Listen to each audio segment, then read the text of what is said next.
खेळ नशिबाचा भाग पहिला. शारदा म्हणाली, संध्याकाळ झाली अजून ती घरी आलेली नाही. महाराणी कुठे कुठे भटकत असते काय माहिती. अवदसा कुठली. एक दिवस ही बया आपल्याला गावात तोंड दाखवायला जागा ठेवायची नाही. मी म्हणते हिचं बाहेर जाणं बंद करावं लागेल. कॉलेज बिलेज पण बंद करावं लागेल. तेव्हा अक्कल ठिकाण्यावर येईल हिची. आईबाप गेले आणि हिला मागे सोडून गेले. आपल्या डोक्याला ताप झालेला आहे नुसतं. आता हिच्या नांदात उपाशी राहायचं का आपण? कधी येऊन स्वयंपाक करते आणि कधी आपण जेवण करणार काय माहिती. घरात सगळी कामं करायची पडलेली आहेत आणि ही गावभर भटकते. भटक भवानी. जर आपण काळजी नाही परिवाराची हिला. मी म्हणते. शारदा बोलतच होती की त्याने बोलायला सुरुवात केली. साहेबराव म्हणाले, तू काळजी करू नकोस. येऊ दे तिला घरी आता. आज तिला चांगलंच वटणीवर आणतो बघ मी. साहेबराव दात ओठ खात म्हणाला होता. रागाने त्याचे डोळे लाल झालेले होते. राग हा फक्त बायकोला दाखवण्यासाठीच होता. त्याचं बोलणं ऐकता शारदा गालात हसली. तिला एक प्रकारचं सुकूनच मिळालेलं होतं. तिचा नवरा तिच्या होला हो मिळवत होता ना, म्हणून ती खूप आनंदी झालेली होती. ती एकटीच नदीकाठी शून्यात बघत बसलेली होती. सगळीकडे शांतता पसरलेली होती. लांब लांबपर्यंत कोणीच तिला दिसत नव्हतं. पाणी सत गतीने वाहत होतं. सोबतच पाण्याचा अगदी कमी खळखळ आवाज येतच होता. पक्ष्यांचीही किलबिल हळूहळू कमी होत चाललेली होती. तेही आपल्या घरटात आपल्या पिल्लांकडे जात असावेत. सूर्यही त्यांच्या घराकडे प्रस्थान करत होते आणि ती एकटक नदीकडे पाहत बसलेली होती. तिची नजर एका ठिकाणी स्थिर होती. तिचे रेशमी केस हवेत नाचत होते. वेळेचीही तिला जाणीव नव्हती. ती तिच्याच विचारात गुंग झालेली होती. कोणतं वादळ तिच्या आत चालू होतं तिलाही माहिती नव्हतं. शून्यात बघत ती खोल विचारात डुबून गेलेली होती. खूप विचार एकाच वेळी डोक्यात घुमत होते तिचे. आईबाबांच्या आठवणीने डोळे काठोकाठ भरलेले होते. आई बाबा आपल्याला सोडून का गेले असं तिला नेहमी वाटत होतं. का आपल्याला कठोर आणि स्वार्थी दुनियेत एकटं सोडलं असेल त्यांनी. आपल्याला सोबत का नेलं नाही त्यांनी. मी एवढी कमनसिबी का आहे. माझ्यासोबतच एवढं वाईट का घडतंय. मला काही कळत नाही. मला सुखी आयुष्य जगण्याचा अधिकार नाही का. असे सगळे विचार करून डोक्यातून हळूहळू पाणी बाहेर पडत होतं. अचानक जवळून आवाज आल्यावर ती भानावर आली. दचकून तिने आवाजाच्या दिशेने पाहिलं. तिथला माणूस म्हणाला, ओ बाई, इथे काय करताय तुम्ही या वेळेला आणि एकट्या का आलेला आहात तुम्ही. ही जागा या वेळेला बायकांसाठी चांगली नाही आहे. इथे गुंड मवाली फिरत असतात. चला निघा बरं इथून. एक माणूस तिला तिथे एकटे बघत तावा तिथे आलेला होता. सायली म्हणाली, हो हो जाते. मला माझ्या लक्षातच नाही राहिलं एवढा उशीर झाला ते म्हणून. बोलता बोलता ती इकडं तिकडं नजर फिरवत जागेवरून उठली आणि तिथून निघाली. तो माणूस म्हणाला, काय कुठून कुठून येती नसती लोक काय माहिती बाबा. आणि म्हणे उशीर झाला ते लक्षात नाही राहिलं म्हणून. आणि असल्या हलगर्जीपणामुळं काही घडले तर आमच्या डोक्याला ताप होतो ना. बडबड करत नकारमार्थिक मान डोलवत तो माणूसही तिथून निघून गेला. तीही लगेच तिथून निघून गेली. तिची गाडी थोड्या अंतरावर पार्क केलेली होती. ती पटपट पावलं टाकत तिच्या गाडीच्या दिशेने निघून गेली. गाडी जवळ पोचली होती की तिच्या कानांवर काही आवाज पडले. तिने थोडं वाकून पाहिलं तर अंधारात दोन पैलवान सारखी माणसं एक मुलीसोबत जबरदस्ती करण्याचा प्रयत्न करत होते. तिने आवाज करू नये म्हणून त्यांनी तिचं तोंड सुद्धा बांधलेलं होतं. तरी ती एकटी मुलगी दोन पुरुषांना कंट्रोल होत नव्हती. ती स्वतःला सोडवण्यासाठी होईल तितके प्रयत्न करत होती. त्यातल्या एकाने तिला मारले. ती मुलगी वेदनेने विहळत होती आणि इथे सायलीचा जीव घशातच अडकला. तिचं हृदय अतिशय जोरजोरात धडधडू लागलेलं होतं. ते दृश्य बघून ती थरथर कापायला लागली होती. कपाळांवर घाम जमा झालेला होता. तिचं डोकंच ब्लॉक झालेलं होतं. ना तिच्या तोंडातून आवाज आला ना ती जागची हल्ली. तिचं नशीबच एवढं जास्त खराब होतं की त्यातल्या एकाने तिला तिथं पाहिलं. त्यातला एक माणूस म्हणाला, अरे ती बघ, त्या बाईने पाहिलं आपल्याला. मी तिला बघतो, तू तिला गाडीत टाक. तो माणूस म्हणाला आणि तिथे ती दचकली. तिने आवळा गिळला. दुसरा माणूस म्हणाला, हो तू पकड तिला. तो माणूस आपल्या दिशेने येतोय हे पाहताच तिने चपळाईने दाखवून गाडी अनलॉक केली आणि लगेच गाडीत जाऊन बसून गाडी स्टार्ट केली. तोपर्यंत तो माणूस जवळ आला होता, पण तिने आहे तेवढं बळ एकवटून गाडी तिथून भरधाव पळवली होती. गाडी तिने अक्षरशः 100च्या स्पीडने पळवली. अजूनही हात तिचे थरथर कापत होते. अजूनही ते दृश्य डोळ्यापुढे येतच होतं. हृदयाची धडधड चालूच होती. डोळ्यात पाणी, भीती दोन्ही एकत्र होते. ओठांचीही थरथर होतच होती. बिचारा ते एवढंसं जीव, स्वतःचा जीव मुठीत घेऊन स्वतःला वाचवण्यासाठी प्रयत्न करत होतं. स्वतःचं आयुष्य वाचवण्यासाठी होईल तितकं प्रयत्न करत होती ती. तर ही आहे सायली चौधरी, आपल्या कथेची हिरोईन. ती एक हुशार आणि सुंदर मुलगी आहे. देवाने तिला अगदी वेळ काढून बनवलेला आहे आणि खूप विचार करून बनवलेला आहे. रंग गोरा, त्या गोऱ्या चेहऱ्यांवर गुलाबांच्या पाकळीप्रमाणे गुलाबी ओठ, ओठांच्या वर लहान पण आकर्षक असं तीळ होतं. हरणासारखे सुंदर डोळे होते. नाक सरळ रेषेत, मुलायम काळेभोर केस, नाजूक पण आकर्षक शरीर होतं. एक खोडकर मुलगी, पण त्याबरोबर चंचल आणि समंजस अशी आहे आपली सायली. वेळ पडेल तेव्हा समजूतदार आणि इतर वेळी समजूतदारपणापासून 4 हात लांब बसायची. थोडी भोळी, थोडी घाबरट आणि महत्वाचं म्हणजे खूपच मस्तीखोर होती. अरे ती पळाली, चल चल लवकर गाडी काढ. ती हातातून सुटताच तो माणूस त्याच्या जोडीदाराला घाईघाईत गाडी काढायला सांगत होता. त्यानेही लगेच गाडी स्टार्ट केली आणि ते दोघे तिच्या मागे निघाले होते. पण तोपर्यंत तिची कार दिसेनाशीच झाली. त्यातला एक माणूस म्हणाला, कशी सुटली रे ती हातातून आता? कुठं गेली दिसत नाही, पण आता आपल्याला काही करून तिला शोधून काढावंच लागेल. तिने सर्व काही करताना बघितलेलं आहे आपल्याला. दुसरा माणूस म्हणाला, सोड ना, काय फरक पडतो आपल्याला? तिने कोणाला सांगितलं तरी आपल्याला हात लावायची कोणाची हिंमत नाही आहे. आपण कोणासाठी काम करतो विसरलात का तू? हे सगळं ठीक आहे, पण जर बॉसला समजलं आपण काय मूर्खपणा केला आहे तर काय होईल विचार केला का तू? ते आपल्याबद्दल काय विचार करतील? एक साधी मुलगी आपल्या डोळ्यांसमोरून पळाली. हे जर त्यांना आवडलं नाही तर ते आपल्याला जिवंत सोडणार नाही. हो खरं आहे तुझं, पण गेली कुठेही एवढ्या लवकर? इथे 4 रस्ते आले ना, त्याचा फायदा घेऊन पळाली असेल ती. पण मी तिला सोडणार नाही. असेल इथून शोधूनच काढेल तिला. पाताळात जरी गेली असेल ना, तरी तिथून शोधून काढेल. स्वतःचा जीव मुठीत घेऊन ती गाडी चालवत होती. भीतीने अजूनही शरीर थरथरत होते. जेव्हा इतर गाड्यांची वर्दळ आसपास जाणवली तेव्हा कुठं तिला जरा बरं वाटलं. तिने गाडी थोडी स्लो करून मागे ते लोक आहेत का ते पाहिलं पहिले. त्या गुंडांची गाडी मागे नाही हे समजताच तिने सुटकेचा निश्वास सोडला आणि गाडी घराच्या दिशेने वळवली होती. 10 मिनिटांनी ती घराकडे पोचली. घर दिसताच आता अजून पुढं काय घडणार आहे हे विचार करूनच तिच्या पोटात गोळा आला होता.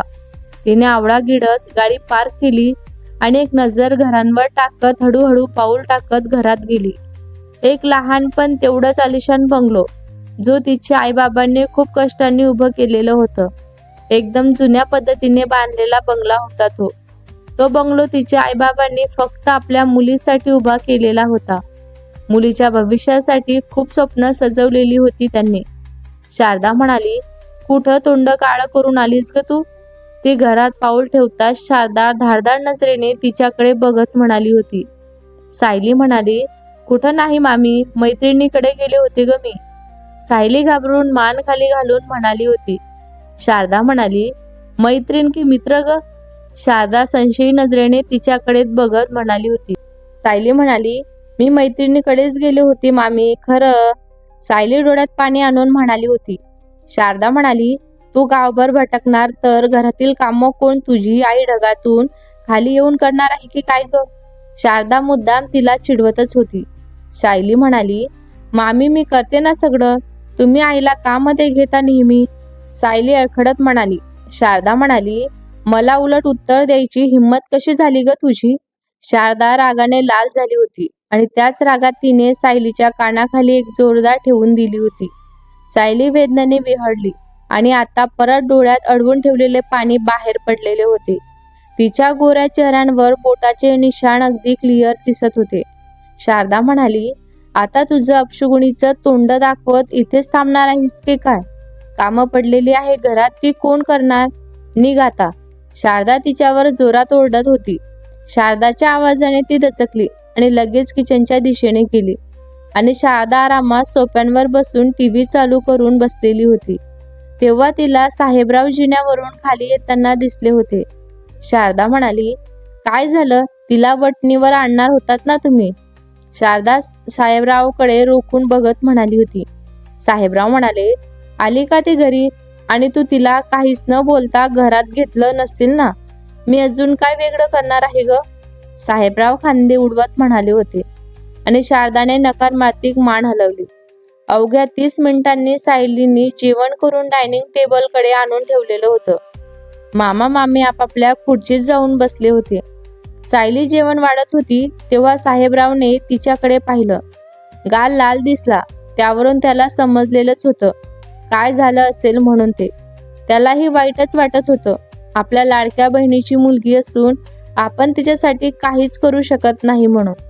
तो तिच्याकडे बघत असताना शारदाने प्लेटात चमचा आदळला आणि त्याने तिच्याकडे पाहिलं. ती रागाने त्यालाच बघत होती. त्याने गप्प मान खाली घालून जेवायला सुरुवात केली. मग तीही काहीही न बोलता जेवण करायला लागलेली होती. सायली तिचे राहिलेले बाकीचे काम करण्यासाठी किचनमध्ये निघून गेली. मामा मामी जेवल्यानंतरच तिने उरलेले जेवण जेवायचं असं मामीने तिला बजावून ठेवलेलंच होतं. म्हणून आता ती तिची कामं करणारच होती आणि नंतर जेवण करणार होती. साहेबराव जाधव हा आहे सायलींचा मामा, तिच्या आईंचा लहान भाऊ. सायलींच्या आईचा खूप प्रेम होतं साहेबरावांवर, पण त्याचं त्याच्या बायको पुढं काही चालत नाही. हा पण सायलीसाठी त्याला थोडं वाईटही वाटत होतं. पण नुसतं वाटून काय करणार आहे ना, त्याचा काय फायदा? असो, काही झालं तरी तो बायकोच्या विरोधात कधीच जाणार नाही. शारदा जाधव ही सायलीची मामी एक नंबर लालची, निर्दयी, खडूस, भावना शून्य बाई. सतत सायलीचा छळ करत असते. तिला कधीही थोडीशी पण दया येत नाही. सायलीची प्रॉपर्टी मिळवण्यासाठी नेहमी प्रयत्न करत होती ती. सायलीपासून प्रॉपर्टी मिळाली की तिला या घरातून हकलून लावण्याचं स्वप्न होते शारदाचं.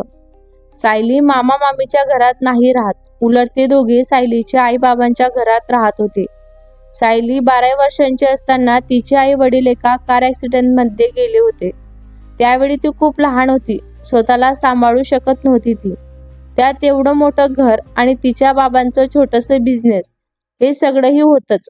हे सगळं सांभाळण्याचं तिचं वयही नव्हतं म्हणा, आणि तिला तेवढी समजही नव्हती.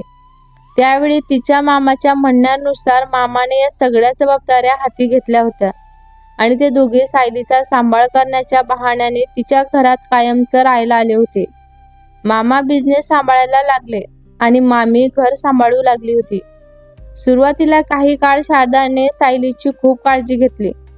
नंतर तिने हळूहळू आपले रंग दाखवायला सुरुवात केली. साहेबरावही तिला कधी काही बोलत नव्हता. शारदा स्वतःला घराची मालकीण समजायला लागली होती आणि सायलीला तिच्या स्वतःच्या घरात नोकराप्रमाणे काम करायला लावत होती. आज सायली 20 वर्षांची झाली होती, तरी तिची ती स्थिती होती. सायली किचनमध्ये तिचं काम करत होती.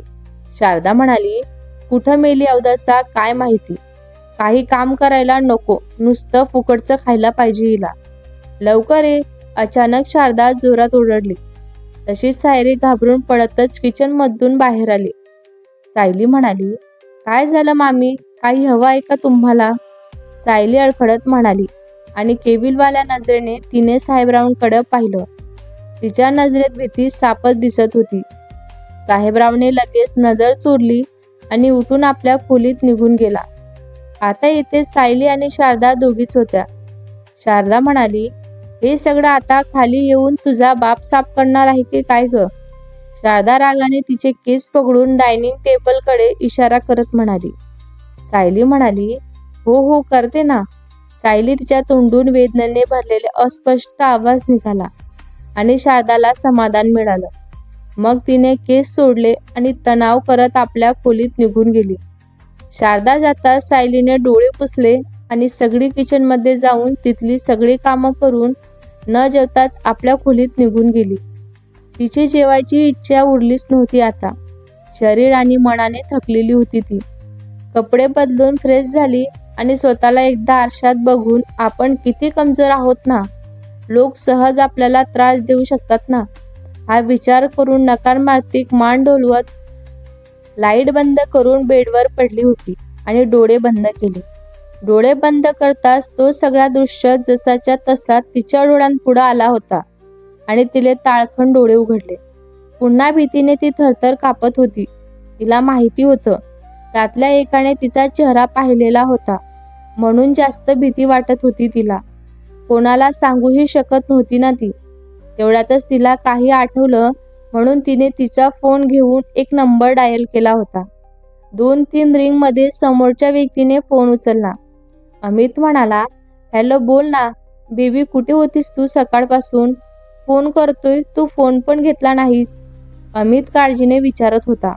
सायली म्हणाली, काही नाही, ते सगळं सोड, जाऊ दे, मला तुला काही सांगायचे आहे रे. अमित म्हणाला, काय झालं? परत तुझ्या मामीने तुझ्यावर हात उचलला का? तुला मी किती वेळा सांगितलेलं आहे, ते घर तुझं आहे, तू त्यांना घराबाहेर काढून टाक. तुला भीती वाटत असेल तर मला सांग ना, मी काढतो त्यांना. आणि अमित बोलतच होता की तिने त्याला थांबवलं. सायली म्हणाली, त्याची तर सवय झालेली आहे मला, पण मला याबद्दल नाही, दुसरं काही खूप महत्वाचं सांगायचं आहे तुला.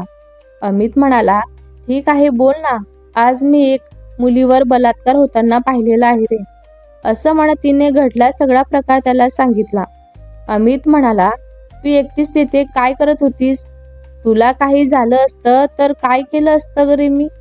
किती वेळा समजावलं मी तुला, काही टेन्शन असेल तर माझ्यासोबत बोलत जा म्हणून, असं एकटं कुठं जाऊन बसत जाऊ नकोस ना, प्लीज ना. तो तिला ओरडतच होता. सायली म्हणाली, सॉरी अमित. अमित म्हणाला, ओके, तू काळजी करू नको, उद्या भेटून ठरवू पुढं काय करायचं ते, आता शांत झोप तू. अमित शांतपणे म्हणाला होता. सायली म्हणाली, ठेवते हा फोन, बोलून तिने फोन कट केला. विचार करत तशीच पडून राहिली ती. शरीर थकलेलं होतं म्हणून तिला लगेच झोप सुद्धा लागली. तिला विश्वास होता अमित नक्कीच तिच्यासाठी काहीतरी करेल. तिचं अफाट प्रेम होतं त्याच्यावर, म्हणून तिला वाटायचं कोणत्याही अडचणीत तो साथ देईलच मला. अमित इमानदार, श्रीमंत घरात वाढलेला, दिसायला अतिशय सुंदर होता आणि त्यासोबतच थोडा बिघडलेला मुलगा होता. मुली, रात्रभर पार्ट्या, दारू, सिगरेट हे सगळे त्याचे शौक होते. काही महिन्यांपूर्वी सायलीला तो तिच्या मैत्रिणीच्या घरी भेटला होता. पहिले मैत्री आणि नंतर प्रेम, अशी त्यांच्या नात्याची सुरुवात झाली होती. तिचं खूप प्रेम होतं त्याच्यावर, पण तो फक्त तिच्या शरीराकडे आकर्षित होऊन प्रेमाचं नाटक करत होता. तिला वाटायचं त्याचंही प्रेम आहे आपल्यावर आणि तो फक्त आपलाच आहे, पण तिच्या मागे तो बऱ्याच मुलींना फिरवायचा हे तिला माहिती नव्हतं. तो तिच्या समोर खूप सभ्य असल्याचा दिखावा करायचा आणि ती त्याच्यावर विश्वास ठेवायची. प्लीज मला जाऊ द्या, मी कोणाला काही सांगणार नाही, प्लीज मला मारू नका. ती अतिशय घाबरलेली, भीतीने शरीर थरथर कापत होते. डोळे लाल झालेले होते तिचे. हृदयाची धडधड अतिशय जलद गतीने होत होती. ती जमिनीवर गुडघ्यांवर बसून हात जोडून समोरच्या व्यक्तींकडे स्वतःच्या आयुष्याची भीक मागत होती. मी तुला सोडू शकत नाही, आम्ही कधीही मागे कसलाच पुरावा ठेवत नाही, तो व्यक्ती हातात बंदूक घेऊन सायलीच्या कपाळांवर लावून म्हणाला होता. मी खरंच कुणाला सांगणार नाही, मला जाऊ द्या. तिचा कंठ दाटून आलेला होता. तेवढ्यातच त्या व्यक्तीने गोळी चालवली आणि ती घाबरून थाडकन उठून बसली. तिने इकडे तिकडे बघितलं तर तिच्या खोलीतून एकटीच होती ती. तिने चेहऱ्यांवर हात फिरवत सुटकेचा निश्वास सोडलेला होता. घड्याळात बघितलं तर 2 वाजलेले होते. मग उठून तिने गटागटात 2 ग्लास पाणी पिलं आणि परत बेडवर आडवी झाली होती. पण भीतीने अजूनही ती अस्वस्थ झालेली होती. आता तिला झोप काही लागत नव्हती, म्हणून तिने मोबाईलमध्ये गाणे लावून युट्यूबवर कानात घातलेलं होतं आणि गाणे ऐकत बसलेली होती. भेटूया पुढच्या भागात. हा भाग तुम्हाला कसा वाटला कमेंट करून नक्की सांगा. व्हिडिओ आवडले असल्यास लाईक करा, शेअर करा. नवीन असाल तर चॅनलला सबस्क्राईब करा. धन्यवाद.